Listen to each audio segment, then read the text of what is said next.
Sudah pada jajan? Kalau sudah berarti sudah kenyang ya. Sekarang apa yang sudah? Ya silahkan masuk, monggo. Sebentar, saya pindah dulu biar tidak mengganggu.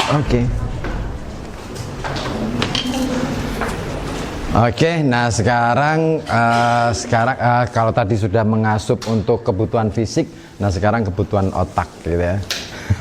Baik, hari ini seperti yang sudah saya janjikan minggu lalu, bahwa kita akan belajar bersama-sama mengenai 9 elemen jurnalisme. Mungkin ini pernah disampaikan belum Bu Dina? Belum ya? Nah ini adalah pegangan bagi para jurnalis di lapangan. Ini adalah sebuah konsep yang dikenalkan oleh Bill Kovac dengan kawannya yang bernama Tom, dan keduanya adalah dua orang wartawan senior di Amerika. Yang satu boleh ini adalah profil dari Bill Kovac ya. Bill Kovac ini dia bekerja mula-mula di The Atlanta Journal Constitution, kemudian berpindah ke The New York Times, dan lalu kemudian beliau juga mengembangkan ilmu jurnalisme melalui Nieman Foundation for Journalism at Harvard University. Jadi kalau di luar negeri itu perguruan-perguruan tinggi terutama yang punya nama itu biasanya mengembangkan beberapa ide atau gagasan tentang jurnalisme, ekonomi, dan lain sebagainya. Jadi universitas itu menjadi laboratorium bagi kebijakan-kebijakan baik itu politik, ekonomi, budaya, maupun hal-hal lain seperti jurnalisme. Nah, Harvard ini punya lembaga yang memang mengembangkan konsep jurnalistik untuk global, untuk dunia, yang dinaungi oleh Nieman Foundation. Nah, yang menarik dari Kovac atau Bill Kovac itu beliau beberapa kali mendapatkan penghargaan The Pulitzer Prizes. Nah, ini semacam penghargaan bergengsi di dunia jurnalistik dan juga dunia kepenulisan. Oke, next.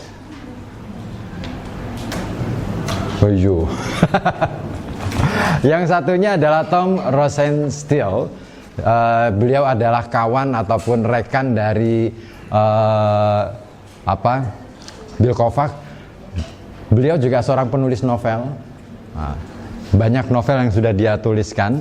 Jadi banyak rata-rata ya para penulis novel itu mereka rata-rata adalah seorang jurnalis. Saya tidak tahu kenapa bisa demikian. Tidak hanya di Amerika, di Indonesia juga begitu. Misalkan kalau teman-teman pernah berjumpa dengan karyanya Iwan Simatupang, beliau itu sebenarnya juga seorang jurnalis, meskipun beliau kuliahnya nggak sampai rampung di kedokteran, terutama di psikologi. Terus kemudian Sanusi Pane juga seorang jurnalis yang lama-lama itu ya. Terus kemudian Armin Pane dan lain sebagainya. Bahkan termasuk Gunawan Muhammad yang puisinya mungkin beberapa kali teman-teman baca barangkali. Nah, itu juga seorang jurnalis di Tempo. Nah, terus siapa lagi? Banyak sebenarnya penulis-penulis kita yang berangkat dari jurnalis atau pekerjaan utamanya adalah jurnalis, menulis adalah sambennya gitu. Nah, sama dengan ini, Tom ini bekerja di beberapa lembaga, terutama di Philip Merrill College of Journalism. Nah, hampir mirip. Philip Merrill ini semacam lembaga yang dikembangkan oleh perguruan tinggi. Jadi kalau di luar negeri itu, saya nggak tahu ya di Indonesia apakah ada yang semacam itu, istilahnya kampus-kampus yang juga mengembangkan konsep-konsep mengenai jurnalisme. Harapan saya sih semoga saja Unikal begitu. Iya, karena itu bisa menjadi lembaga yang bergengsi, menjadi laboratorium bagi katakanlah misalkan pengembangan jurnalistik di daerah misalnya. Sehingga selain bisa mengelola kantor berita atau katakanlah misalkan semacam media massa dalam bentuk apapun, entah itu nanti bentuknya digital atau yang lain, dengan adanya kelembagaan ini juga bisa menjadi sarana promosi universitas atau perguruan tinggi. Nah itu tentu di dalamnya diisi oleh orang-orang yang expert di bidang permediaan. Nah itu yang ada di luar negeri. Baik, kita lewatkan dua tokoh ini. Nah, 9 elemen ini akan menjawab tentang pertanyaan pertama, untuk apa kita menulis berita. Nah, tentu kebanyakan teman-teman akan mengatakan dalam pikiran Anda, saya tebak bahwa menulis berita itu tujuannya hanya sekadar memberitahu kepada publik tentang peristiwa, gitu kan? Enggak semata-mata itu. Menulis berita itu memberitahu iya, tetapi yang lebih penting lagi tujuannya adalah membangkitkan atau membangun rasa kepedulian, empati dari publik, kepedulian dari publik mengenai apapun itu.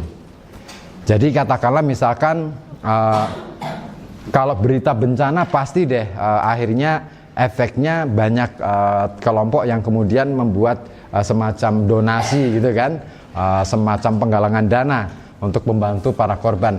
Tetapi bagaimana jika jalan rusak? Nah, sebenarnya ketika ada berita tentang jalan rusak, bukan hanya ditujukan kepada pemerintah mestinya. Mestinya bukan hanya ditujukan kepada pemerintah selaku pengambil kebijakan bahwa jalan ini rusak, mohon dong. Biasanya kan gitu ya, kalau di medsos kan gitu ya. Ini pemerintah itu ya, orang tahu ditilii gitu, nggak pernah ditengok, nggak pernah diperhatikan. Sebenarnya yang harus perhatian terlebih dahulu adalah masyarakatnya. Kalau ada yang rusak, berarti mestinya masyarakat setempat secara swadaya, ayo dong bangun, perbaiki. Urusan nanti apakah diperhatikan atau tidak oleh pemerintah, itu urusan nanti. Yang terpenting ini harus tertangani terlebih dahulu. Problem utama di masyarakat kita adalah kesadaran untuk sampai ke situ kayaknya belum ada. Ya kan? Ada jalan rusak sedikit, kita cerewet. Tapi nggak pernah bisa punya gagasan gimana caranya memperbaiki supaya itu untuk sementara waktu supaya tidak mencelakai orang. Nggak pernah kepikiran. Biarin aja deh jalan itu berlubang, malah ditanamin pohon pisang misalnya. Nah, itu kan konyol. Bagi saya akan lebih baik cari tanah kek atau apa kek, diuruk dulu sementara waktu sambil diberitakan bahwa ini loh ada jalan rusak. Sementara waktu kami tutupi dengan tanah untuk keselamatan bersama. Kasih tahulah pemerintah berikutnya bahwa bisa nggak ini dianggarkan supaya ini ada perbaikan. Karena kalau tidak segera diperbaiki, akan ada banyak orang yang celaka gara-gara jalan rusak. Mestinya begitu. Cara berpikir masyarakat kita cenderung kalau ada yang rusak ya udah biarin, itu tanggung jawabnya pemerintah. Enggak juga. Kita juga punya tanggung jawab secara moral. Ya kan, secara moral. Mau tetangga kita tiba-tiba celaka gara-gara jalan berlubang, kita nggak mau dong.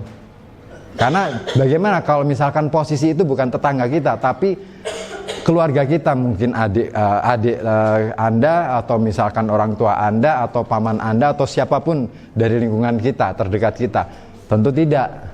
Dan siapa? Kita mau nyalain siapa? Nggak ada yang bisa disalahkan kalau orang celaka gara-gara jalan berlubang. Nggak ada yang bisa disalahkan, kecuali kalau kecelakaan tabrakan, lain cerita, gitu kan. Tapi kalau kecelakaan tunggal, siapa yang mau disalahin? Nggak ada, gitu. Jadi bisa dibilang bahwa empati kita terhadap apa yang kejadian-kejadian yang menimpa di masyarakat, yang menimpa di lingkungan sekitar kita itu masih rendah. Dengan kata lain, kesadaran berliterasi kita masih sangat di bawah angka standar. Berita sekadar berita, berita sekadar pemberitahuan, pengumuman, sekadar memberitahu, tapi nggak ada action untuk memperbaiki keadaan. Contoh sederhana misalnya, bencana kemarin banjir efek dari pembabatan hutan. Tapi siapa yang mau menanami hutan untuk tumbuh lagi, untuk kembali hijau? Hampir bisa dikatakan sangat sedikit teman-teman yang perhatian soal itu. Kita kalau pergi ke Petung Kriono pinginnya wisata doang, ya kan? Nggak pernah berpikir gimana ya hutan petung yang sudah gundul, ada sebagian yang gundul, bisa nggak ditanamin kembali. Nah itu yang harusnya kita pikirkan. Ke hutan, ke gunung bukan sekadar hiking ataupun sekadar healing. Kalau sekadar healing, kasihan masyarakat di daerah pedesaan yang sehari-harinya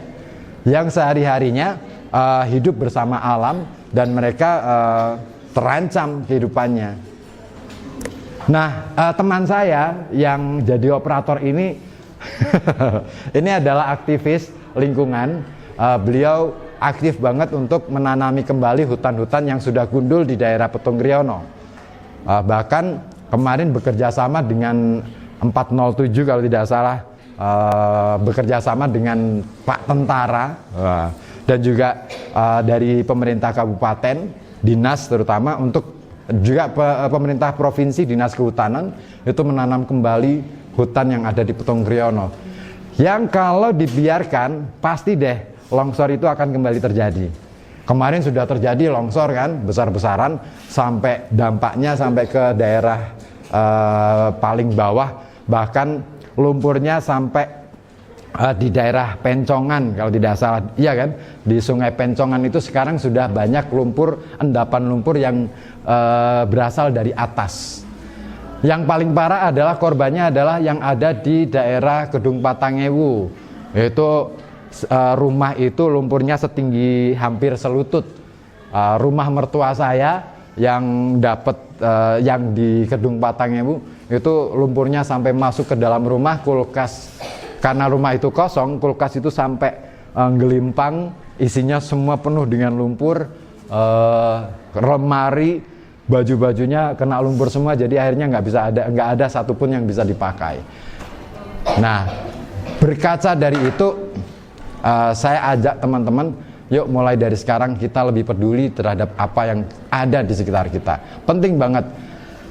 Tanam satu pohon sekalipun itu mungkin pohon yang saya kira tidak terlalu, kelihatannya sih tidak terlalu besar. Nah, next.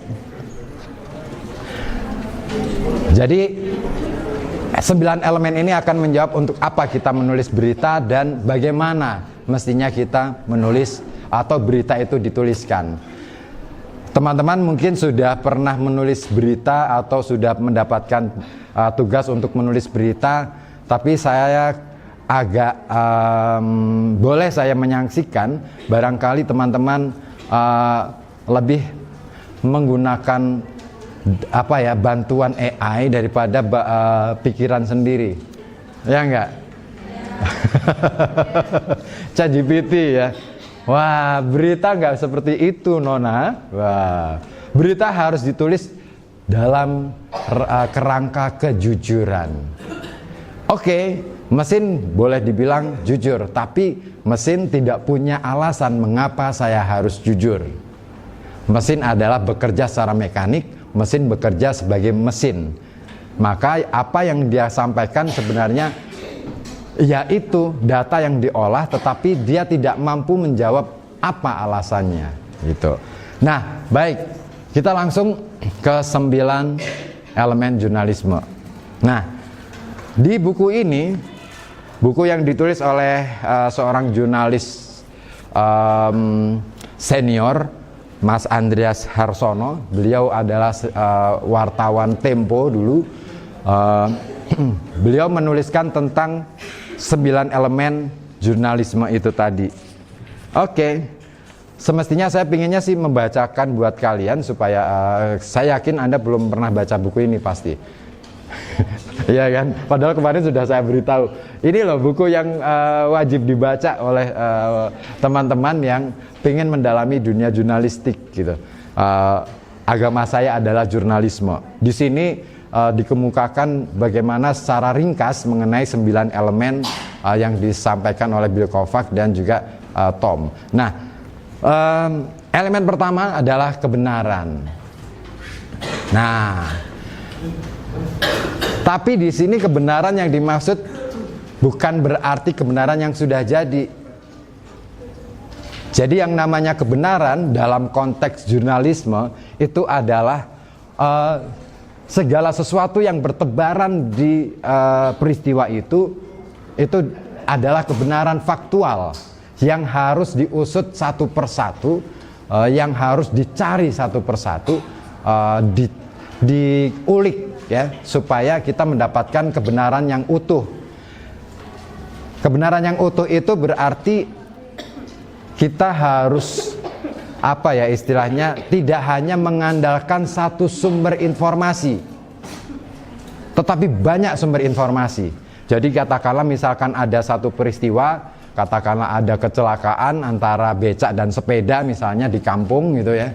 Nah, kita tidak bisa hanya menggunakan perspektif si pengendara becak atau si pengendara sepeda motor atau sepeda.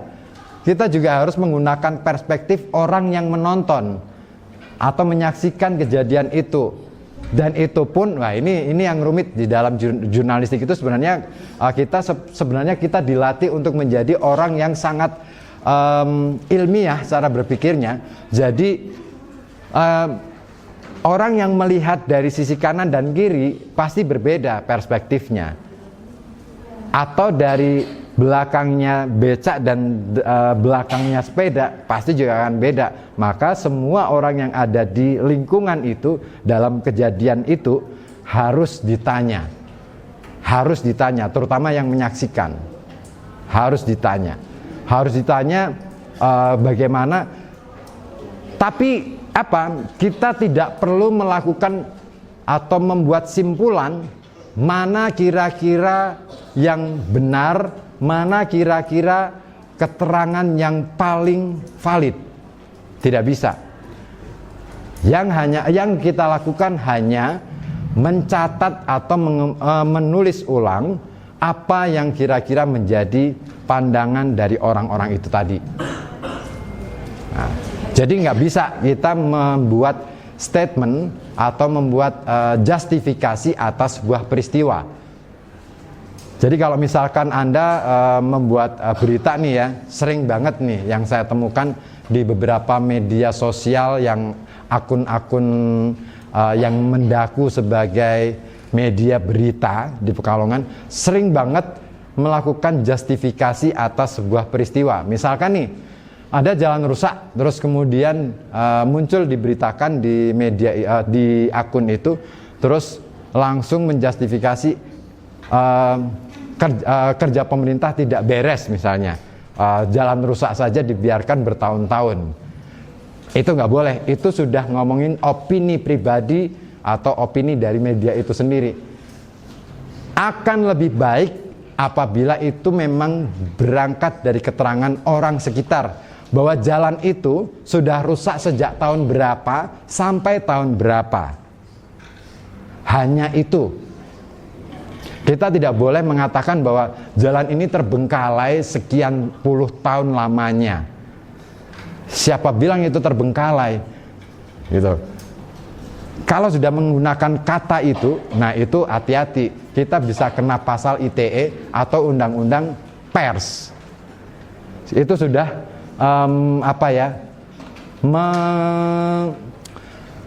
menerabas kode etik jurnalistik. Dan itu banyak banget dilakukan oleh pelaku-pelaku media, terutama media alter di Pekalongan Raya ini. Saya tidak usah menyebut nama medianya. Saya yakin Anda sering banget nonton konten-kontennya, dan itu menurut saya sama sekali bukan produk jurnalistik. Nah, karena sembilan elemen jurnalismenya tidak terwadai di sini. Jadi kebenaran yang dimaksud ini adalah kebenaran fungsional kalau dalam istilah Bill Kovac itu. Kebenaran yang selalu tertunda, hanya berlaku pada hari itu saat itu.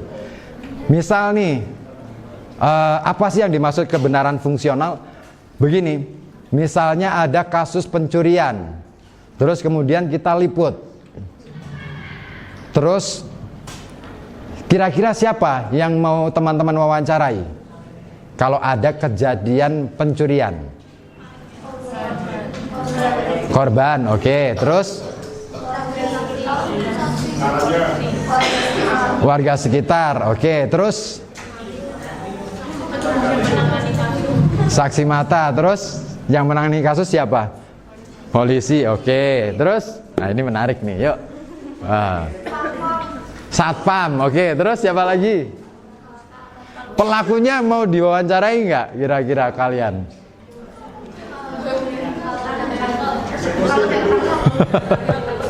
Nah, ini ngomongin soal kebenaran fungsional ya. Pada saat kejadian pencurian, yang pertama-tama harus kita wawancarai adalah korban. Korban dulu. Sambil kita menelusur bagaimana keadaan lokasi saat setelah kejadian itu berlangsung. Nah, kita harus memeriksa benar-benar korban itu.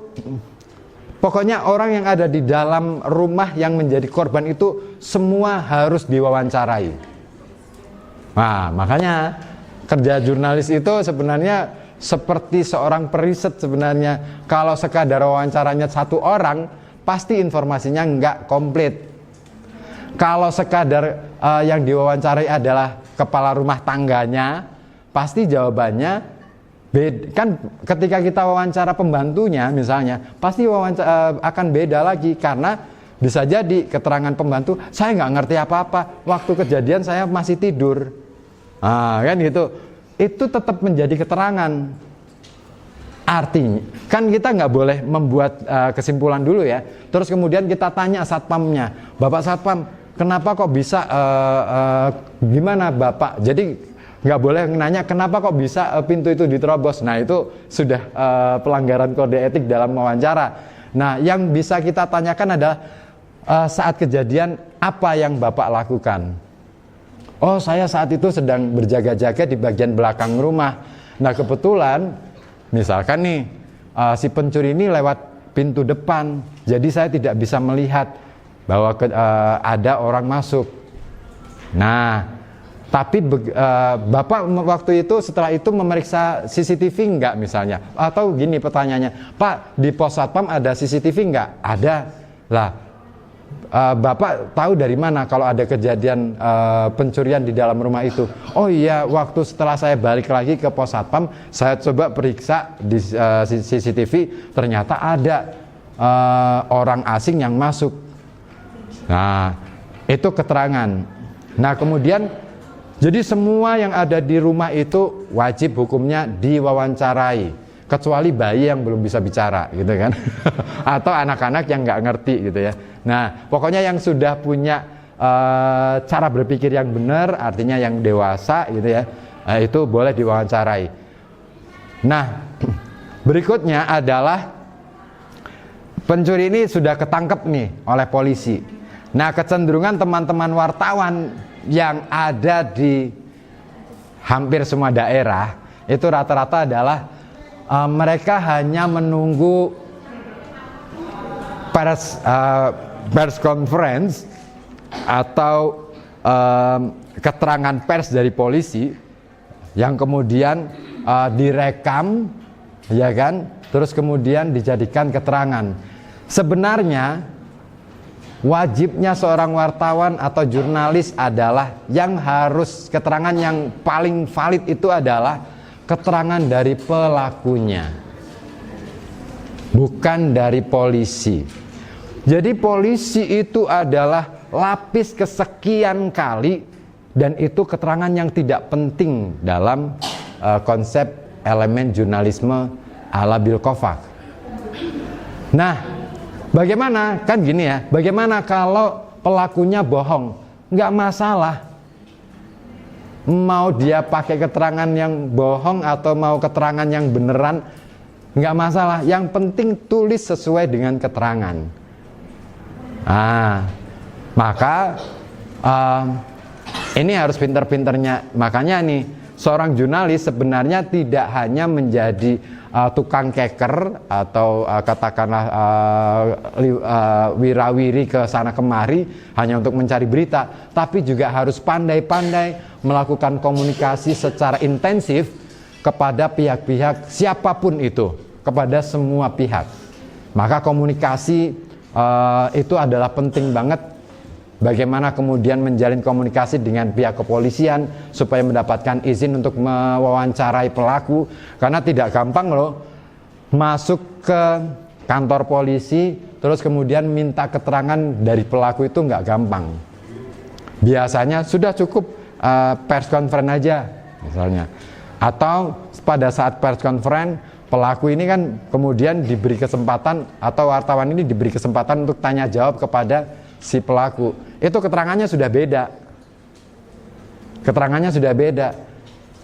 Pasti akan menyesuaikan dengan BAP, berita acara perkara. Itu dia. Nah, BAP dalam konteks tindak kriminal, redaksinya itu sudah disesuaikan. Nggak mungkin keterangannya sama persis dengan apa yang disampaikan oleh si pelaku.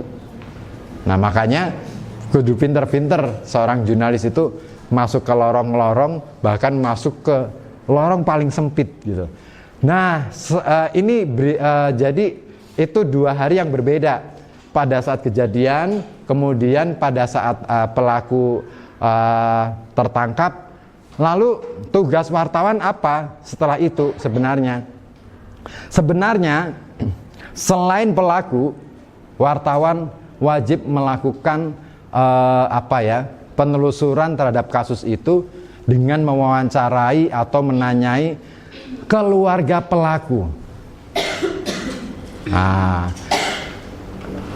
Di hari yang lain. Jadi setiap hari satu kasus itu bisa diurai, bisa diliput berhari-hari, sehingga kita akan menemukan kebenaran yang baru. Setiap saat itu, setiap hari itu harus ada kebenaran yang diperbarui. Oh, ternyata ketika kita wawancara keluarga pelaku, oh ternyata kehidupan keluarga pelaku ini adalah keluarga miskin misalnya, yang punya utang, yang punya banyak masalah. Anaknya adalah korban kekerasan rumah tangga misalnya, istrinya juga menjadi sasaran kekerasan rumah tangga misalnya. Nah, ada apa ini? Oh, ternyata menurut keterangannya si keluarga ini, dari anggota keluarga, oh si pelaku suka mabuk-mabuk, oh ini suka judi, bahkan menjadi korban judi online misalnya. Nah, itu bisa menjadi keterangan tambahan yang menjadi kebenaran itu fungsional, artinya kebenaran yang selalu berjalan. Selain keluarga, tetangga terdekat pelaku, juga tetangga terdekat korban. Nah, jadi kerja jurnalis mirip dengan detektif. Mirip dengan detektif. Nah, itulah yang dinamai dengan kebenaran fungsional. Jadi, satu peristiwa tidak hanya bisa ditangkap kebenarannya melalui satu kali berita. Harus ditelusur, harus diungkap, harus benar-benar sampai selesai. Nah, kenapa kebenaran fungsional ini penting? Karena itu nanti juga akan membantu proses persidangan sebenarnya. Suatu ketika ada loh satu kejadian, misalnya ada kasus pencurian yang kemudian pencurinya akhirnya bebas dari jerat hukum. Why? Karena ada penelusuran bahwa pelaku memang warga yang miskin dan korban ini, katakanlah orang kaya ini tidak pernah punya perhatian sama tetangganya.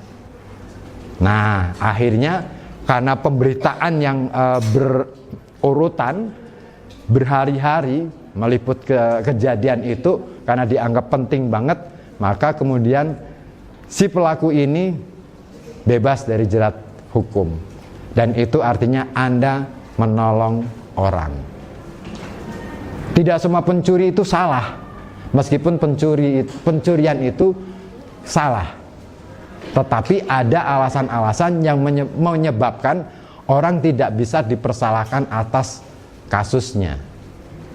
Nah, jurnalisme punya fungsi yang sangat dalam untuk sampai ke situ. Tidak sekadar memberitakan apa yang terjadi. Nah, itu. Makanya tugas seorang jurnalis itu sebenarnya adalah mulia banget. Next, loyalitas pada publik. Nah, kok wis tekan kono. Canggih.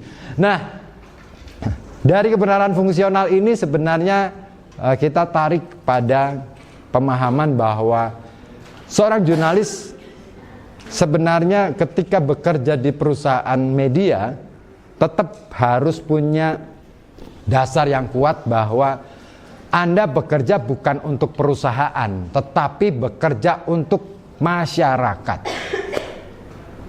Masyarakat yang mana? Masyarakat pada umumnya. Tanpa pandang bulu kelasnya berapa, kelas ringan atau kelas berat atau kelas bawah atau kelas menengah atau kelas atas, semua adalah sama, masyarakat. Maka seorang jurnalis punya tanggung jawab yang tinggi, yang besar kepada atas pemberitaan itu terhadap masyarakat. Nah, oke, next. Nah, tadi kalau kita bicara tentang kebenaran fungsional, maka kita akan ketemu dengan elemen yang ketiga, yaitu disiplin melakukan verifikasi. Seorang wartawan harus tidak boleh percaya pada satu keterangan saja, sekalipun itu keterangan dari orang yang paling punya posisi. Justru di dalam pandangannya Bill Kovac, pejabat itu bukan sumber informasi paling penting. Ngeri kan? Ini kalau Bill Kovac kayak gitu. Jadi misalnya nih, ada kasus kebakaran, ada kejadian kebakaran di misalnya warung asem misalnya. Wah, siapa yang akan Anda tanyai? Pasti adalah korban ataupun warga sekitar, bukan kepala dinas pemadam kebakaran. Karena kepala dinas pemadam kebakaran baru mendapatkan informasi setelah ada laporan dari masyarakat masuk ke kantornya, kemudian diterjunkanlah pasukan, ya kan, pemadam kebakaran ke lokasi untuk memadamkan kebakaran. Nah, jadi keterangan yang berdasarkan keterangan dari keterangan. Nah, berarti validitasnya sangat diragukan. Itu pandangan pejabat itu kalau dalam pandangannya elemennya jurnalismenya Bill Kovac itu ditaruh yang paling belakang. Di media kita malah justru sebaliknya, seringnya ditaruh di paling depan. Apa yang dinyatakan oleh wali kota itu yang paling penting, apa yang dinyatakan oleh bupati itu yang ditonjolkan. Padahal situasinya yang paling tahu adalah masyarakat yang ada di desa itu. Misalnya nih, bupati atau wali kota, oh ada tutup bolpen yang jatuh. Kunjungan ke sebuah kelurahan atau sebuah desa, mau meresmikan program pengentasan stunting misalnya. Wah, ini kan yang lagi rame itu ya, pengentasan stunting. Terus biasa kan kalau pejabat itu dalam acara-acara kunjungan mereka akan mendapatkan podium untuk sambutan gitu kan. Terus kemudian dia memaparkan data mengenai potensi stunting atau angka stunting yang ada di kelurahan atau desa itu. Oh, ternyata jumlahnya 26 orang yang terancam atau berpotensi kena stunting. Nah, data itu didapat dari mana? Pasti dari kelurahan, petugas kelurahan yang mencatat data itu. Tapi petugas kelurahan itu dapat dari siapa? Pasti dari kader posyandu misalnya. Nah, kader posyandu dari mana? Ya, dia mendata keliling ke orang-orang yang atau ke rumah-rumah warga yang ada stuntingnya. Nah, tugas Anda sebenarnya sebagai jurnalis adalah jangan percaya pada data yang sudah jadi. Cek ke lapangan. Benarkah ada 26? Atau jangan-jangan ada yang terlewat? Atau jangan-jangan ada data yang diselipkan? Nah, harus dicek sampai ke lapangan, harus tahu siapa saja. Nah, maka tugasnya, jadi data ini adalah data yang kasar sebenarnya, belum jadi gitu loh. Nah, makanya tugas wartawan, tugas jurnalis harus menelusur sampai ke akar-akarnya. Nah, itulah yang dinamakan verifikasi. Jadi kita harus selalu menyaksikan data yang dipaparkan. Gitu ya. Oke, next. Independensi. Penting banget seorang jurnalis harus punya independensi, kemerdekaan dalam sikap, dalam apapun, sehingga Anda bukan partisan, Anda bukan kan banyak ya sekarang itu ya, media itu kalau kita melihat bahwa media sekarang ini banyak juga yang dikuasai atau dibangun atas kepentingan politik partisan, maka kita akan melihat bagaimana media itu menyuguhkan informasi yang sangat terlalu subjektif. Contoh misalnya, ada beberapa stasiun televisi karena pemiliknya adalah ketua partai misalnya, kan misalnya ya, ketua partai politik misalnya, maka berita tentang apapun itu, apalagi iklan partai politik, pasti akan muncul di media itu. Bahkan ada ya yang nyetel Marsnya ya setiap saat gitu kan. Ya kan. Ya kan. Wah. Nah, itu media-media yang sudah partisan kayak gitu, layak untuk kita sanksikan kebenarannya. Nah, itu. Artinya independensinya sudah tidak ada, maka perlu berhati-hati. Saya juga pernah masuk ke dalam media yang seperti itu dan luar biasa. Pengalaman saya ketika masuk ke dalam perusahaan media yang dikelola oleh kekuatan politik besar pada waktu itu, terus kemudian saya liputan pada waktu itu ada 10.000 petani se-Jawa Tengah yang sedang melakukan demonstrasi di gubernuran waktu itu, tahun berapa ya, 2008 kalau tidak salah. Nah, mereka menggugat kasus-kasus pertanian. Nah, salah satu kasus yang dimunculkan adalah di dalam tuntutan petani itu memunculkan beberapa nama perusahaan. Setelah saya reportase langsung dari lapangan lewat telepon waktu itu, karena saya reporter radio, pokoknya radio nasional waktu itu, jadi itu radio jaringan nasional. Saya tidak perlu menyebutkan namanya karena bahaya juga. Nah, itu apa yang terjadi setelah saya tutup telepon, selesai laporan, saya ditelepon sama redaktur, bukan redaktur tapi pimpinan di pusat. Langsung ditelepon, "Bud, kamu masih doyan nasi enggak?" "Masih dong." Itu berita kenapa bisa lepas muncul nama itu gitu. "Yang mana nih Bang?" Saya tanya sama pimpinan redaksi saya. "Coba kamu ulangi nama-nama yang tadi, A, B, C, D, ada 4 nama, A, B, C, D, nama-nama perusahaan. Itu salah satunya, itu yang beri makan kita loh Bud. Udah, mulai hari ini kamu digrounded, nggak boleh liputan, ngandang di kantor." Bayangin 2 bulan saya ngandang di kantor, nggak bisa liputan, nggak boleh bikin berita, dalam pengawasan penuh dari sebuah, pokoknya kalau sudah ngomongin corporate, tapi itu tantangan buat saya waktu itu. Oke, saya boleh di-grounded, tapi kemerdekaan saya berpendapat harus saya pertahankan. Nah, akhirnya apa? Saya tetap ke lapangan, ya nggak bikin berita, tapi bikin tulisan lain. Nah itu itu bikin tulisan lain, entah itu bentuknya cerpen, entah itu bentuknya apa, tapi intinya saya sedang menelusur kasus itu gitu. Nah tapi itu butuh keberanian, makanya independensi tanpa keberanian saya nggak yakin Anda akan independen gitu. Makanya jurnalis itu kunci dari semua yang Anda hadapi, mau jadi apapun itu adalah keberanian. Next, independensi. Nah, ini dia tugas seorang jurnalis itu sebenarnya adalah ini, memantau kekuasaan dan menyambung lidah rakyat. Nah, itu yang saya lakukan pada waktu itu. Silakan, mau pipis ya? Nah, itu ya. Jadi keberanian.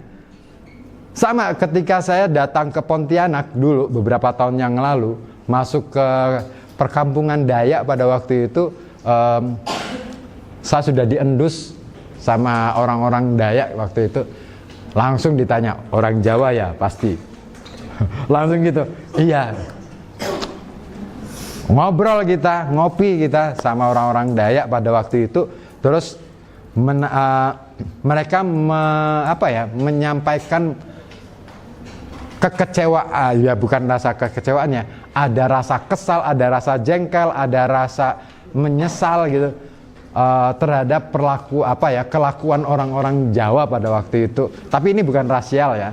Nah, terutama para pengembang, para pengusaha besar yang membabat habis hutan-hutan yang ada di Kalimantan pada waktu itu, menggantikannya dengan kebun-kebun sawit pada waktu itu. Wah, itu ngeri. Saya sempat, waduh, ini saya salah server nih, masuk ke kampung Dayak. Saya pikir, wah saya mungkin bisa jadi pulang nggak selamat ini, tinggal nama doang gitu. Tapi pada akhirnya nggak masalah, artinya mereka hanya menyampaikan itu. Nah itu bagi saya pengalaman-pengalaman semacam itu, ketemu dengan komunitas-komunitas yang berbeda, dengan latar belakang yang berbeda, dengan persepsi yang berbeda, dengan perspektif yang berbeda juga, itu akan memperkaya kita dan semakin kita menjadi melatih kita untuk menjadi orang yang punya rasa empati besar kepada apapun gitu. Next. Nah, dan ingat, ketika kita menjadi seorang jurnalis, kita tidak boleh menutup diri. Artinya apa? Beri ruang kepada publik, kepada masyarakat untuk menyampaikan kritik, bahkan bila perlu membuat dialog mengenai satu masalah, dan kita boleh membuka itu, bahkan wajib membuka kesempatan-kesempatan semacam itu. Next. Nah, menulis berita itu perlu yang namanya teknik yang memikat, tetapi bukan berarti membuat sensasi. Media sosial hari ini lebih cenderung mengunggah sensasi, berita-berita yang muncul di media sosial, ketimbang memikat dan relevan.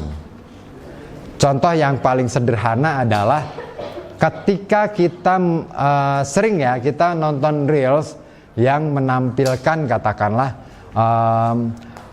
perilaku pejabat gitu ya, yang konyol gitu ya, terus kemudian dengan dengan caption yang membodoh-bodohkan si pejabat ini atau merendahkan pejabat ini. Semua itu adalah sensasi, bukan esensi. Ya kan? Katakanlah misalkan ada nih pejabat dari pusat datang ke daerah terus pelongo-pelongo gitu kan. Ya kan? Ada kan yang kayak gitu. Terus kemudian dikasih caption, wah kayak gini pelongo-pelongo. Wah kan gitu ada ya. Nah itu bukan hal yang esensial, karena itu potongan-potongan yang belum tentu peristiwanya hanya sangat sebentar dilihat. Nah maka kita perlu hati-hati ketika membuat atau memproduksi sebuah informasi ataupun berita.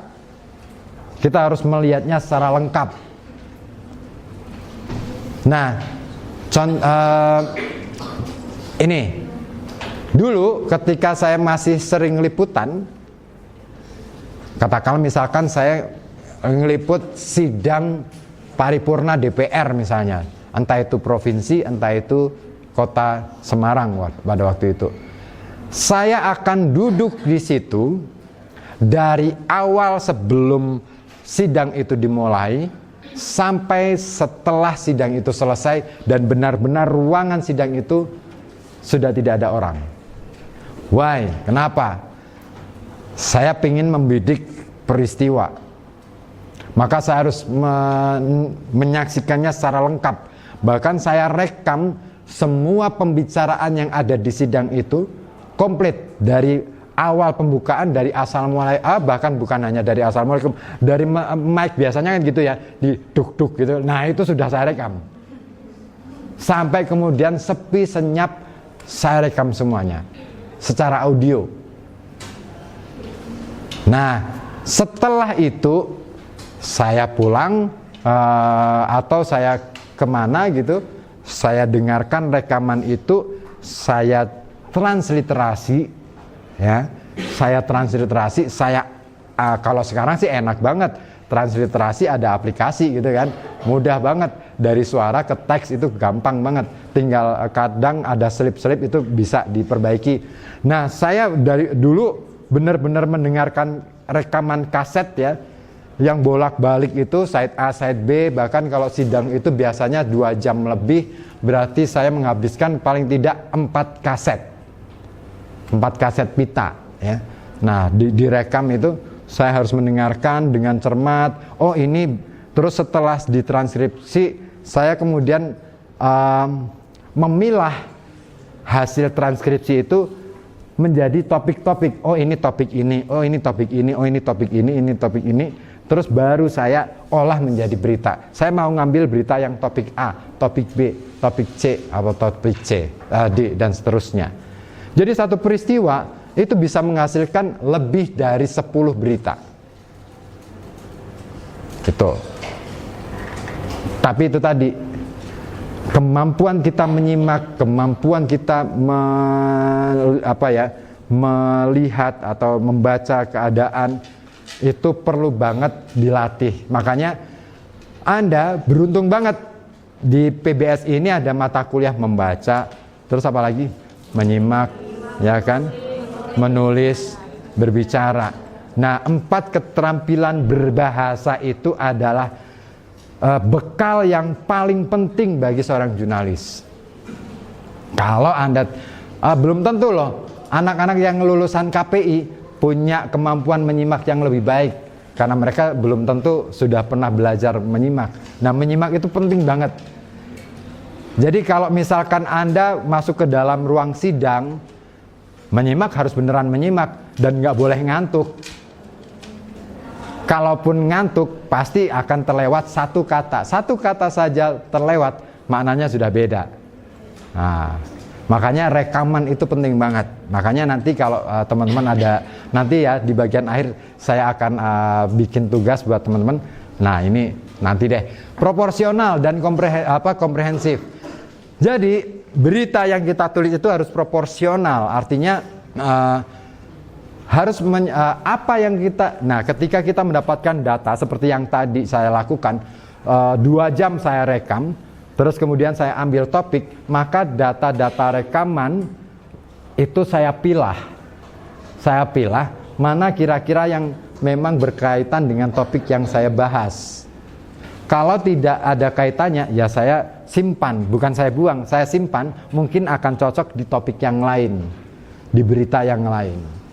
Maka sebenarnya seorang jurnalis adalah sebenarnya ya, kalau kita mau belajar beneran, teman-teman ketika sudah mulai terjun ke jurnalis sebenarnya sangat mudah untuk melakukan riset, karena apa yang dilakukan oleh jurnalis itu sebenarnya bagian dari riset, dan itu riset lapangan, bukan riset studi pustaka ya. Kalau studi pustaka kan baca gitu. Nah, di jurnalis itu studi lapangan, benar-benar lapangan, terlibat di dalam peristiwa. Bagaimana vibe-nya, merasakan. Jadi kalau Anda liputan kebakaran nih ya, jangan sampai setelah padam nggak asik. Itu sudah terlambat. Ada kebakaran nih di daerah Warung Asem. Anda posisinya di alun-alun Pekalongan. Dari alun-alun Pekalongan ke Warung Asem kurang lebihnya 10 menit. Terus 10 menit nyampe nanti ya dulu lah es teh jumbo dulu gitu. Wah, 1 menit terlambat dan sudah padam, itu artinya Anda terlambat. Anda sudah melewatkan momentum penting dalam kehidupan Anda. Jadi kalau misalkan ada kebakaran, pada saat kebakaran itu masih berlangsung, datang ke situ, tapi jangan sampai masuk ke kebakarannya juga sih. Itu namanya bunuh diri. Minimal bisa melihat situasi yang berlangsung. Bagaimana repotnya orang bawa ember gitu ya, terus kemudian nyiram ke api, dan bagaimana repotnya petugas pemadam kebakaran mengulurkan selang dan lain sebagainya. Itu adalah peristiwa yang sangat dramatis, dan kalau misalkan di video jauh lebih keren dan sangat dramatis, melebihi dari Anda bikin film. Kalau bikin film kan sudah terskenario. Itu nggak terskenario. Gimana caranya tiba-tiba ada kebakaran dulu, kamu ngikutin orang petugas pemadam kebakaran dari samping, bikin video, begitu sas, wah keren banget. Kalau dapat momentum itu keren banget. Itu videonya pasti mahal. Bener, syukur-syukur Anda bisa menerobos di antara api. Wah, itu dahsyat lagi tuh. Iya, kan ada tuh. Sebenarnya kita bisa kok minta pinjam baju keselamatan kepada petugas pemadam ketika misalkan api sudah mulai kecil nih. Boleh nggak saya ikut masuk tapi dalam kawalan? Nggak boleh sendirian, harus dalam kawalan petugas. Misalkan kita ngikutin petugasnya, wow itu dahsyat, itu pasti videonya keren banget. Tapi itu bahaya, harus ada latihan dulu. Nah ini yang kadang-kala belum dilakukan oleh teman-teman wartawan nih. Jarang-jarang ya Mas Handono ini belum dapat pelatihan safety saat liputan di area-area bahaya. Sama dengan kejadian banjir. Saat ada kan gini ya, video yang laris itu kan pada saat banjir datang, ya kan? Tapi jangan kemudian Anda berada di sungai itu, nah itu namanya mati konyol. Nah, kita perlu cari tempat aman terlebih dahulu. Nah itu videonya mahal. Oke, komprehensif. Mendengarkan hati nurani itu penting banget. Ketika katakanlah misalkan, nah sama seperti yang pernah saya alami juga ketika menjadi seorang jurnalis, bahwa pada suatu ketika saya membuat liputan mengenai seorang nenek yang hidup sebatang kara di daerah Semarang pinggiran. Dia kebetulan mendapatkan bantuan waktu itu BLT untuk zamannya Pak SBY kalau tidak salah presidennya. Nah itu untuk kali pertama saya datang ke situ, dan tidak ada wartawan lain yang meliput beliau. Kebetulan saya lewat di situ dan saya nanya-nanya ke tetangga, siapa ini yang dapat BLT di sini? Oh itu nenek itu yang paling berhak. Oke, rumahnya mana Pak? Rumahnya, oke, saya ditunjukkan rumahnya. Rumahnya reot, terus kemudian pintunya itu sudah karena tanahnya itu sering kena rob ya. Terus kemudian sering ditinggikan, kan mirip-mirip di daerah sini ya, di daerah utara itu. Nah, kalau masuk ke rumah itu harus nunduk, dan saya meliput beliau sampai saya menginap di sana semalam. Besok paginya saya antarkan beliau ke kantor pos untuk mengambil BLT. Nah, yang menarik adalah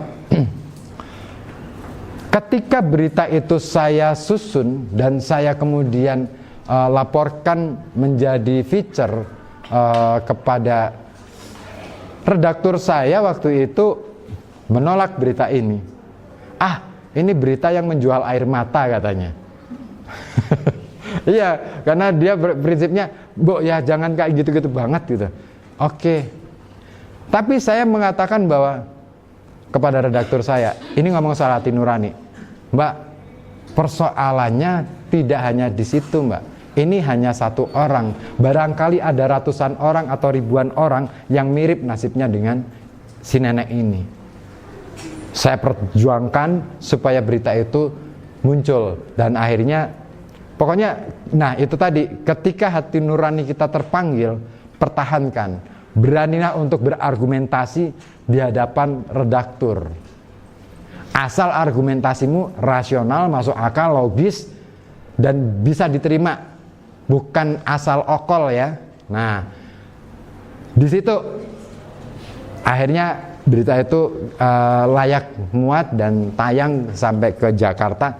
Ya lumayan lah. Akhirnya itu membuka banyak telinga pada waktu itu, karena di radio ya, membuka banyak telinga untuk merasakan betapa menjadi seorang yang miskin dengan bantuan tunai itu sesuatu yang sebenarnya kehidupannya mengenaskan, dan nenek ini sebenarnya nggak berharap untuk mendapatkan bantuan. Kenapa? Waktu itu lihat antrian panjang, beliau sudah ogahlah ngapain ngantri. Bayangkan antrian itu datang pagi-pagi habis subuh, baru dapat antrian jam 10 siang. Itu dulu. Oke, nah itu saya perjuangkan, hanya berita itu muat. Oke, setelah kita membahas tentang 9 elemen jurnalisme itu tadi, mari kita diskusikan kira-kira apa yang menjadi keresahan teman-teman. Silakan kalau ada pertanyaan, atau barangkali ada tanggapan juga boleh, nggak harus pertanyaan. Oke. Nggak usah izin, tanya aja. Kalau izin itu ke kamar mandi gitu. Sebelumnya perkenalkan, saya Elsa Yudhita. Saya kan mengikuti channel Nadia Omara ya Pak, yang sering membahas kasus kriminal. Nah, salah satunya itu kasus kriminal tentang pembunuhan. Nah, di situ tuh diceritain ketika polisi sedang menyelidiki kejadian di TKP, ada kendala, salah satunya kehadiran banyak jurnalis. Nah, yang ingin kehadiran banyak jurnalis yang ingin meliputi informasi di TKP. Nah, tetapi dianggap mengganggu Pak, karena dalam penyelidikan bisa merusak DNA korban dan pelaku. Nah, pertanyaan saya dalam kasus itu, apakah jurnalis dinyatakan salah atau tidak? Ini bukan salah bener ya.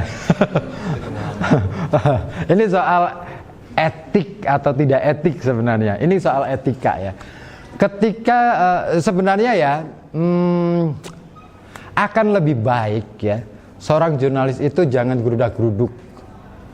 Kalau gerudak-geruduk itu nanti copy paste berita temen. Biasanya gitu. Ini sering melakukan tuh. Nah, sebaiknya lakukan sendiri aja. Ya memang ketika rame-rame banyak wartawan yang masuk ke TKP, itu berpotensi akan mengubah posisi dan lain sebagainya, sehingga penyelidikan akan menjadi terganggu. Nah, makanya di sini perlu yang namanya komunikasi yang intens dengan pihak yang berwenang, gitu. Nah, tetapi kalau misalkan Anda ingin melakukan liputan yang mendalam, kan ada tuh in-depth reporting gitu ya, atau investigasi. Nah, lakukan sendiri itu jauh lebih baik daripada rame-rame. Karena kalau rame-rame itu pasti suasananya akan sangat berbeda ketika kita melakukannya sendiri, atau minimal dengan tim kecil gitu. Itu. Oke, Mas Handono mungkin ada tambahan kalau pengalaman itu. Jadi saya tuh pernah meliput kejadian yang di Polis Lain ya. Jadi waktu itu reka ulang penganiayaan salah satu warga di Gedung Muni belum lama ini. Ketika saya mau masuk ke situ, saya cuma berdua pada wartawan. Saya sama media lingkar datang. Inavis sudah datang, itu udah rapi semua. Aku datang sama teman-teman yang diundang, jadi saksi dan korban, semua orang-orang yang terkait itu datang situ. Aku masuk situ, aku bawa kamera, full set aku semua sampai ke holder mikrofon bawa. Begitu aku masuk dari Polda Jateng langsung, Mas dari mana? Jurnalis Pak, saya medianya untuk TNI Polri. Sekalipun media saya untuk TNI Polri, bukan untuk media yang kayak Bang Ribut sebut tadi depan ya. Maaf Mas nggak bisa. Lah kenapa Pak? Saya media resmi, saya pun untuk TNI Polri. Enggak gitu Mas, soalnya dan banyak alasan. Yang intinya mereka punya kebijakan internal yang tidak bisa kita campuri pada saat melakukan penyidikan ya. Layak disajikan ke publik. Yang pertama, asumsinya mereka menghindari penggiringan opini publik yang kita ciptakan karena mereka belum memvalidasi itu secara fix ya.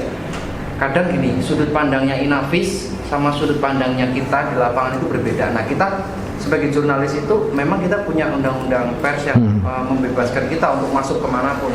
Tapi ada momen di mana ketika etika itu lebih penting daripada sebuah aturan. Jadi kenapa sih etika kita nggak boleh meliput di kejadian reka adegan itu? Karena mereka tidak mau muncul dua opini yang berbeda. Sementara mereka belum merilis ini loh yang benar kejadiannya seperti ini. Mereka punya hak prerogatif untuk menentukan benar dan salah karena mereka juga bertugas. Nah, yang jadi perkara itu ketika undang-undang berbenturan dengan undang-undang, aturan berbenturan dengan aturan. Nah, disitulah nurani kita dituntut untuk bisa toleran. Padahal kita juga pegang undang-undang. Oke. Waktu itu hati saya juga tertekan, tapi ya saya ikhlaskan aja. Tapi pikiran nggak tertekan ya, jiwa nggak tertekan ya. Paling penting kan jiwanya masih nggak tertekan. Kalau jiwanya tertekan, stres.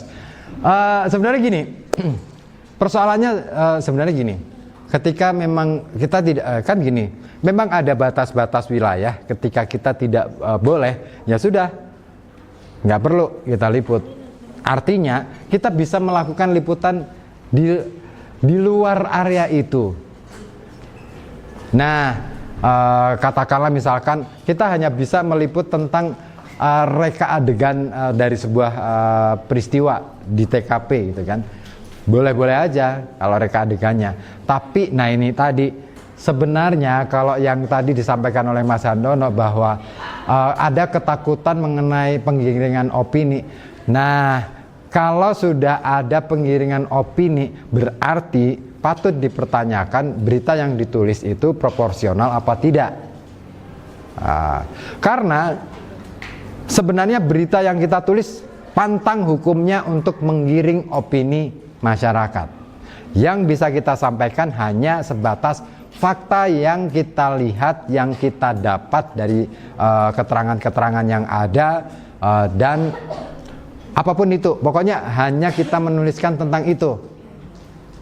Kalau sudah ada penggiringan opini berarti di dalam tulisan berita yang kita tulis pasti ada justifikasi, ada judgement di situ. Walaupun barangkali hanya satu kata. Nah, makanya seorang jurnalis harus pandai banget menggunakan kata, menggunakan bahasa. Hati-hati banget ketika kita bermain dengan bahasa. Salah menempatkan kata saja kita bisa kena pasal. Itu. Kita bisa kena terjerat hukum hanya gara-gara satu kata.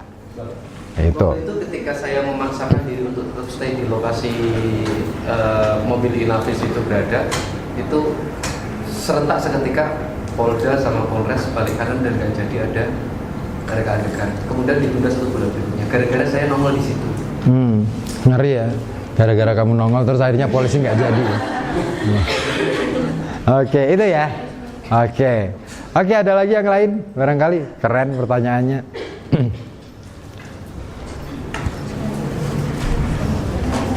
Nggak ada? Wah, yang cowok mana nih suaranya?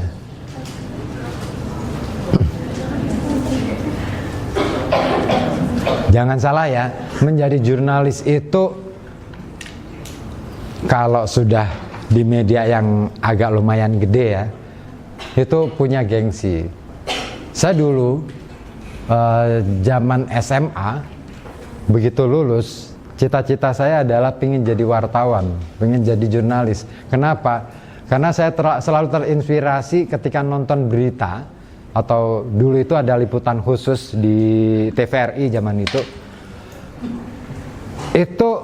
yang paling aku seneng itu adalah reporter televisi itu tiba-tiba berada di Rusia melaporkan berita dari Rusia, terus tiba-tiba di mana di Amerika, tiba-tiba dan saya pikir asik juga ya jadi seorang jurnalis bisa keliling dunia tanpa repot-repot harus mengeluarkan uang karena dibayari oleh perusahaan, bahkan disangoni meneh tur untuk gaji gitu kan, dapat gaji dari jalan-jalannya itu tadi.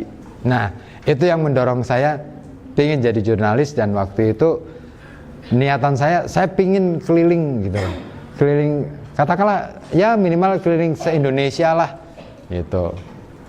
Jadi bisa ngelihat Indonesia secara keseluruhan itu dengan beragam permasalahan yang ada di daerah-daerah gitu. Nah, saya tipikal orang yang nggak betah stay terlalu lama di sebuah daerah. Saya pingin banget jalan-jalan itu. Oke, ada lagi yang ingin ditanyakan? Oke.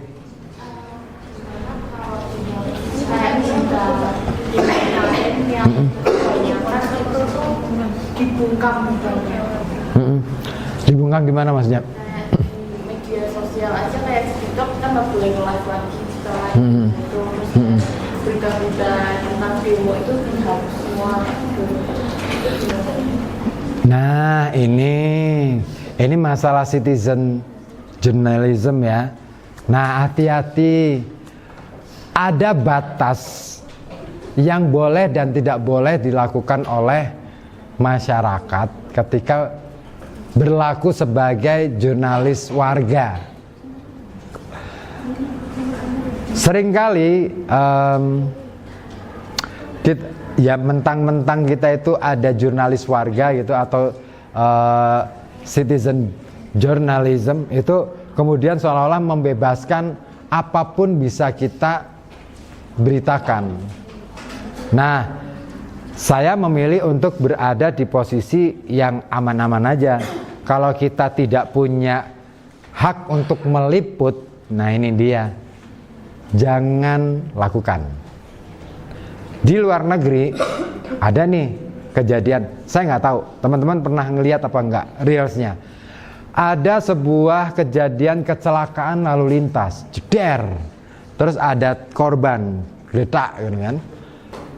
Terus ada sopir yang berhenti di belakang mobil yang kecelakaan itu, turun, lantas mengeluarkan HP-nya, terus memvideo kecelakaan itu.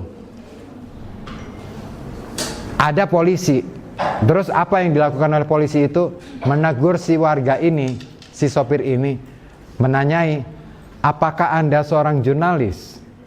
Anda dari mana? Anda dari instansi mana? Kalau Anda bukan siapa-siapa, tolong hapus rekaman itu. Nah, ini ngomong kode etik. Kita boleh melakukan atau membuat pemberitaan asal pada batas-batas tertentu. Warga, jurnalis warga akan lebih baik ngomong tentang kebutuhan publik. Kalau sudah aksi demonstrasi, peristiwa kriminal, itu sudah bukan wilayahnya jurnalis warga. Itu demo kemarin, kenapa kemudian pemerintah, katakanlah, ini bukan membela pemerintah ya, tapi kenapa pemerintah pada waktu itu memblokir TikTok? Ya memang pengaruh media sosial itu besar, tapi harus diingat, sebenarnya pemerintah sedang ngomong tentang kode etik, mana yang boleh dan mana yang tidak. Selama kita bukan secara kelembagaan, bukan siapa-siapa, kita nggak bisa masuk ke ranah itu. Sekalipun media sosial memungkinkan untuk kita tayangkan, tapi hati-hati, efek. Jadi ketika ada kejadian geger kayak gitu, efeknya bukan hanya, kan kita ini kan misalkan jadi kreator konten kan seneng-seneng aja, yang nonton banyak gitu kan, syukur-syukur ada paus nyebur kan gitu ya. Kan gitu ya. Nah, persoalannya bukan soal itu. Ini ngomongin soal efek domino, efek rambol, efek gunung es dan lain sebagainya. Gimana dengan daerah-daerah lain? Barangkali akan menjadi kekacauan yang lebih besar. Apa kita mau negara kita itu kacau hanya gara-gara itu? Kan nggak mau dong. Nah, itu yang sedang dilindungi oleh negara supaya tidak ada kekacauan yang lebih seru, lebih besar. Makanya kemudian dibatasi. Jadi nah, bahkan media besar pun, media yang resmi pun akhirnya kan diblokir juga kan waktu itu. Nah, karena itu tadi ngomongin efek, kita perlu bijaksana ketika kita memberitakan sesuatu. Oke, kita bisa ngomong soal hati nurani, tapi hati nurani juga harus benar dong, bahwa tidak semuanya yang jujur itu bisa disampaikan. Kita harus mempertimbangkan efeknya. Nah, sama ketika kita bikin video, ada kejadian misalnya, saya sering banget yang protes nih. Kemarin yang saya protes dari kepolisian, ini ngomongin soal kepolisian juga nih. Kemarin itu pasca demo, itu kan ada penangkapan anak-anak tuh ya, yang ikut demo. Saya protes, saya bikin konten waktu itu, tolonglah kalau misalkan aksi penangkapan itu jangan diviralkan di media sosial, apalagi tanpa diburamkan atau tanpa sensor wajah anak-anak ini tadi. Saya tidak ngomong soal kode etik, tapi ngomong kode etik itu sebenarnya dibuat dalam rangka menangani efek ke depan. Saya katakan kepada kepolisian bahwa efeknya Bapak 20 tahun lagi kalau misalkan ada peristiwa yang serupa, mereka bisa sangat sekali mungkin dendam kepada masa lalunya. Dan kalau sudah ngomong soal dendam, itu dampaknya akan lebih besar daripada yang sekarang. Maka please deh, mendingan dihapus gitu. Saya minta ke kepolisian untuk itu dihapus saja deh Pak. Kenapa? Dan itu saya langsung bicarakan kepada kepolisian pada waktu itu. Pak, bisa nggak itu konten-konten tentang penangkapan anak-anak itu dihapus? Loh kenapa? Coba deh, kalau itu anak Bapak. Untung itu bukan anak Bapak. Kalau anak Bapak, saya bilangnya gitu. Iya juga ya. Lah iya, keluarga malu. Terus kemudian anak ini trauma. Ya kan? Trauma itu sembuhnya lama banget. Bisa puluhan tahun. Ketika misalkan ada pemicu yang mengingatkan dia pada masa trauma dia bisa dendam. Nah, efek dari dendam, wah bisa melebihi dari apa yang hari itu dia lakukan. Maka saya katakan bahwa sudah deh Pak, hapus saja. Itu bikin masalah baru. Loh tapi kan ini buat pembelajaran buat yang lain. Pembelajaran itu kalau masyarakat kita itu nggak ngerti. Masyarakat kita ngerti kok. Saya bilang gitu. Masyarakat kita tuh ngerti mana baik mana buruk. Yang harus diedukasi adalah bagaimana kemudian keluarga menjaga anak-anaknya dengan sebaik-baiknya, mengontrol anak-anaknya sebaik-baiknya. Tapi sebenarnya kontrol keluarga baru akan terlaksana apabila semua keluarga di Indonesia itu sejahtera. Persoalannya kita sudah sejahtera belum Bapak? Gitu saya bilang gitu. Wah ini masalahnya bisa rumit nih. Iya memang rumit Bapak gitu. Makanya kita jangan buru-buru untuk melakukan hal-hal semacam itu. Sensasinya oke, tapi tolong deh Bapak, ini bukan pesta sensasi. Waktu itu saya katakan sama Pak Polisi begitu. Dan alhamdulillah akhirnya didengar juga. Dan memang sih akhirnya ada beberapa video yang akhirnya ditarik gitu. Oke itu. Jadi ada kita juga sebagai masyarakat juga harus peduli pada efek ke depan. Bukan hanya saat ini. Saya tahu kemarin demo itu saya tahu, ada kebakaran itu saya tahu, tapi saya nggak datang ke situ dan saya tidak satu pun foto ada di situ, bahkan saya tidak memvideo, bahkan saya anak saya lewat aja, nggak ikut nonton, laporan ke saya bahwa wah ya ini ada bakar-bakaran di sana, lihat yuk ya. Ngapain kebakaran dilihat? Kalau kita mau bantu, bantu. Kalau cuman jadi penonton, no. Sama ketika kita ada banjir, kita lebih banyak yang nonton daripada bantu. Ya kan? Ada kebakaran, banyakan yang nonton daripada bantu. Ada kecelakaan, kita penasaran, bukan untuk menolong, cuman pengen nonton doang. Itu yang namanya rasa empati kita itu sangat rendah, karena literasi kita itu sangat rendah gitu. Kita mau bikin video TikTok live soal demo kemarin sampai bakar-bakaran, apa tujuannya? Kalau sekadar untuk mencari sensasi, ya sama aja bohong. Kita menghancurkan diri kita sendiri, kita menghancurkan negeri kita sendiri. Itu. No, bukan itu ya. Kalau kita bikin berita itu bukan cari sensasi, tapi bikin masyarakat jadi sadar, berempati, peduli kepada apa yang terjadi pada saat itu, saat ini dan juga ke depan. Gitu. Oke. Saya nyesel video dokumenter full saya kebakaran itu kemarin akhirnya diminta sama Kodim sama Polresta untuk alat bukti menjerat anak-anak yang terlibat di situ. Tuh kan. Sekarang masih dalam persidangan. Saya kemarin ikut sidangnya, bukan sebagai pelaku. Nonton aja sidangnya. Wah, saya aman sekarang. Sahabat polisi, sahabat tentara. Enggak sih, enggak itu. Oke, ada lagi yang lain? Satu lagi deh. Nggak ada? Kalau nggak ada, ini karena sudah tidak ada, jam kita juga dibatasi sampai ini sudah 12:30. Sampai jam berapa sih? Sampai jam 1 ya? Maksimal, oke. Jam 1, setengah jam lagi, deg-degan. Ini ada tugas. Boleh kalian kerjakan, boleh tidak, tapi resikonya tanggung sendiri, kan gitu ya. Kan sederhana ya. Nah, tugasnya teman-teman cukup membuat berita tentang pemeliharaan fasilitas umum yang ada di desa atau kelurahan tempat tinggal teman-teman. Pemeliharaan fasilitas umum itu tidak melulu ngomongin soal dibersihkan, dipel, terus dicat setiap tahun, enggak. Tapi misalkan ada jalan rusak, ada jembatan bolong, nah itu bisa dipertanyakan bagaimana pemeliharaannya, ya.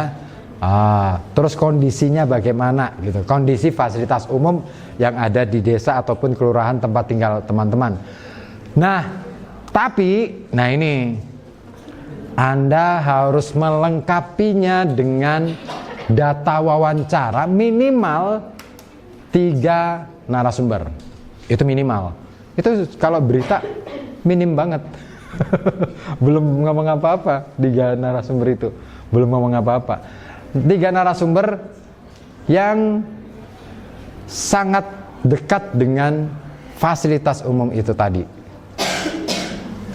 Ya, misalkan ada jalan berlubang di depan toko, berarti pemilik toko ini kan setiap hari lihat. Nah, itu ditanya bisa tuh. Nah, itu. Atau misalkan ada masyarakat yang masyarakat desa situ yang setiap hari lewat, terus bagaimana reaksinya? Nah, itu bisa ditanya.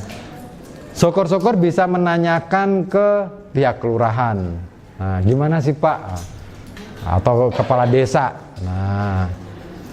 Nah, data wawancara ini saya nggak butuh rekaman video, nggak penting-penting banget, karena saya tahu itu akan sangat merepotkan, karena di video itu pasti jawabannya akan beda ketika wawancara audio. Iya, sering banget saya kalau wawancara itu nggak nanya, Pak, gimana tanggapan Bapak? Saya nggak nanya gitu. Saya datang ke kantornya atau ke rumahnya atau ketemu di mana, terus ngobrol aja. HP, kalau sekarang pakai HP ya, HP sudah rekam, kita kayak ngobrol lagi, ngopi aja. Sudah selesai 2 jam, saya dapat data, sudah saya pulang. Besok sudah jadi tulisan. Jadi wawancaranya nggak kerasa. Loh, sering banget narasumber saya itu nanya, loh tadi katanya mau wawancara. Sudah Pak, tadi Bapak sudah banyak ngomong soal ini. Ya itu teknik yang, dan biasanya kalau wawancara dengan teknik ngobrol kayak gitu, banyak data rahasia yang bisa terungkap. Iya, termasuk kasus-kasus. Itu kasus-kasus itu bisa diungkap dari ngobrol, ngopi dan lain sebagainya. Tapi itu tadi, kalau misalkan narasumber tidak menghendaki katakanlah untuk disampaikan, ya kita juga harus menghormati hak dari narasumber. Jadi misalkan gini, saya pernah ya melakukan wawancara dengan kepala di sebuah lembaga di tingkat provinsi. Saya ngobrol santai nih, ngobrol santai di kantornya, bla bla bla bla sampai 2,5 jam. Saya ngobrol dan dia mengungkapkan kasus-kasus yang berkenaan dengan korupsi, waktu itu potensi korupsi. Nah, selesai dari situ, terus saya minta pamit keluar.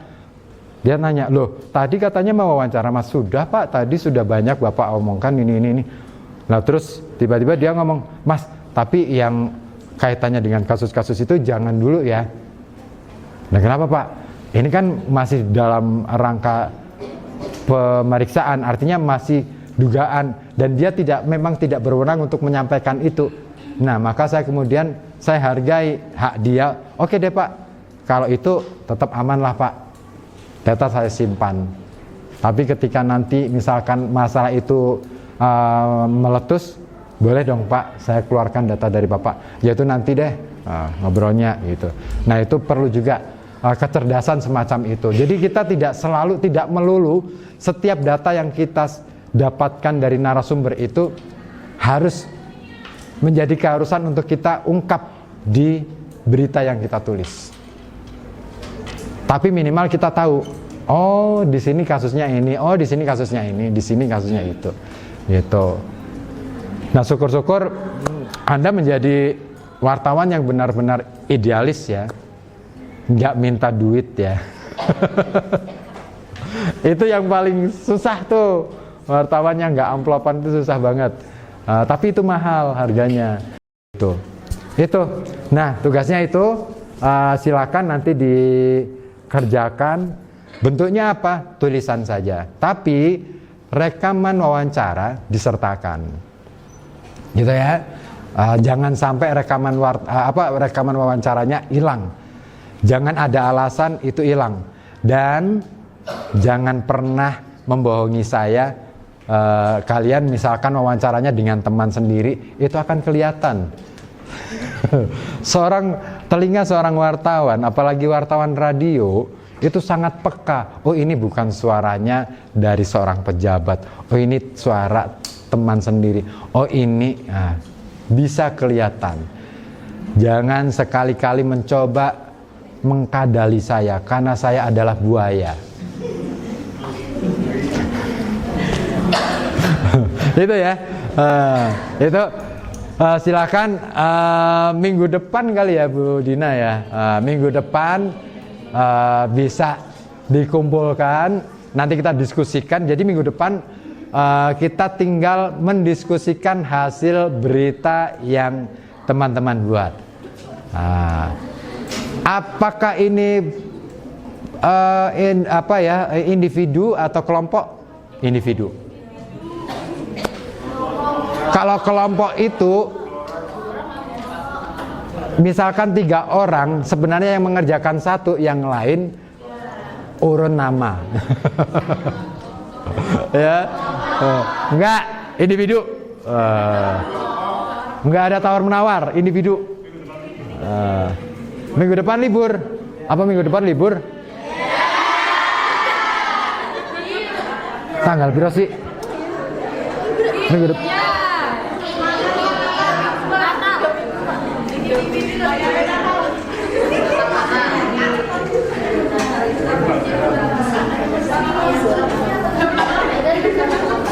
Oh, masih selamat. 24 kan? Selasanya tanggal 23. Masih berangkat. Libur Natal mulai tanggal 24 Desember. Jadi sebelum kita merayakan Natal, mari kita loh, saya juga merayakan Natal, enak loh ya makanannya. Saya suka-suka aja diundang teman ke gereja ngisi acara di situ, seneng-seneng aja. Asik banget loh kalau di gereja itu. Belum pernah kan masuk ke gereja gitu kan? Bos. Makanya jadilah orang yang terbuka, enak banget. Bisa masuk gereja, bisa masuk bebas saja. Oke, minggu depan saya tunggu tugasnya. Tidak ada tawar-menawar, tugasnya individu,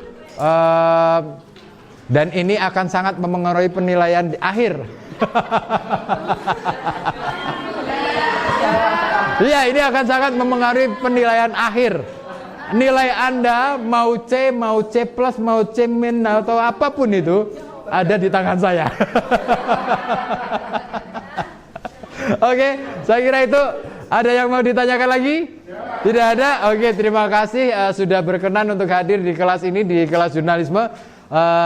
Saya Riputani pamit undur diri. Terima kasih. Wassalamualaikum warahmatullahi wabarakatuh.